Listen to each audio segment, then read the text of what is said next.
Wakizashi's Tea House. Konnichiwa minasan, it's Gray from Wakizashi's Tea House over in Japan. How are you doing? Are you good? Are you genki? I'm very genki today, even though it's a bit cold, which is weird because it's May Day. Happy May Day from Japan. So in today's review, I'm finally got my review of Gunslinger Spawn, issue 7, which came out last Wednesday, the last Wednesday in April. Still priced at $2.99, which I think is legendary by Todd McFarlane and Image Comics. Now, let's talk about this issue. Was it any good? Is it worth buying? Absolutely. If you're a fan of the series, fan of Gunslinger Spawn, you're going to love it. If you're a fan of great art, it's still got Brett Booth on the title and he's killing it. I'm serious, like he's knocking it out of the park, as you say. So, first of all, let's look at this cover.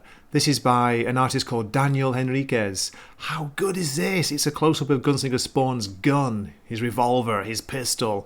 It's weird, the design on it. It's almost got like veins and like, is it horns or spikes sticking out of it? And I like the use of black and white and grey, the grey tones. Grey, hey, that's me. So I want to show you another image, a different cover, which I think is just brilliant. Look at this. This is one of the variant covers. It's a throwback to issue 1. It's the toy version of Gunslinger Spawn with a toy horse and, of course, a model background. But it looks dope, doesn't it? I love it. I want to get one. I want one of those toys.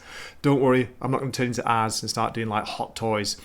Anyway, back to the issue. The art, Brett Booth knocks it out of the park, as I said. It's brilliant. It's the story's a bit of a weird one. It's a nice horror theme. It's got wolves and it's got, can I say it? Spoilers. It's got a huge werewolf in it. A new character to me, but maybe it's an existing character I don't know about.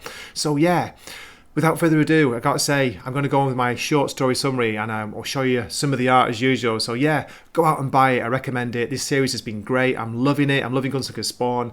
Todd McFarlane's writing it well. And the art again. Mate, the art. So good. Okay, so please keep watching. Here's my story summary. The issue opens with a maskless Gunslinger Spawn, or Javier, being shown how to hitchhike by a little hippie chick.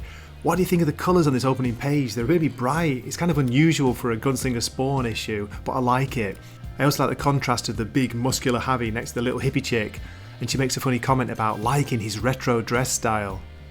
Javi gets a ride and then asks the driver to drop him off in the middle of nowhere, but he's got his reasons. He's gone back to a place where he stashed his bike, his rifle, and then he meets his old friends, the wolves. Hey boys, good to see you again. Javi's about to leave when a mysterious figure steps out from behind the trees. We see him silhouetted against the moon. The figure is covered in scars.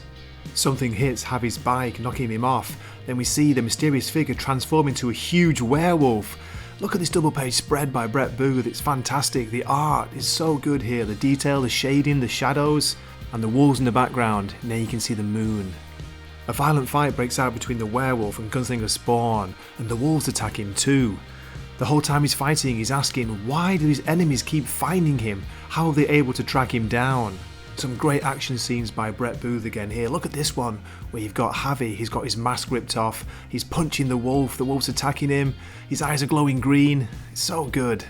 I like the way the panels are broken down too, the different shapes, the kind of offset angle to them. It gives it a real dynamic flow. After hitting Javi with some kind of weird energy blast, the creature announces his name. He says it's called Carnivore, and next time they meet he's going to kill him, but this time he's going to leave him be because they said they need you alive. Who's they, I wonder? After the fight, Gunslinger Spawn's wary now that one of his oldest enemies might have been pulled through the time rip with him, the same one that brought him here. So he needs to do two things. He's got to prepare. He gets his stash of weapons ready, and then he makes his way to a pool to heal. I think it's a pool anyway. Is it some kind of Lazarus pit like in Batman? The following night, in a roadside bar, we catch up with Jessica Priest, who's also known as She-Spawn. She's being hit on by guys in the bar. One of those guys turns out to be Javi. Javi's asking Jessica where Al Simmons is, where Spawn is, but she tells him she's busy and that he's about to blow her cover. What could it mean? What's going on in the bar? Who's she watching? Okay, I'm going to end my story summary there.